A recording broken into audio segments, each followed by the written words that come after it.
At para sa ating balitang abroad, binalot ng takot ang mga residenteng nakatira malapit sa border ng Thailand at Cambodia.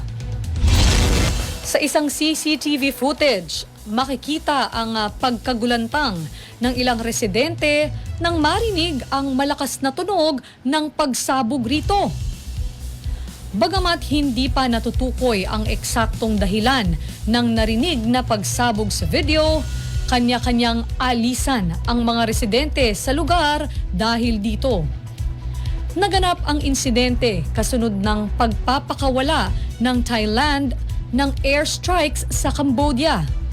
Sa isang pahayag, kinumpirma naman ito ng Thailand na nagsagawa ang mga ito ng military operation sa bansa.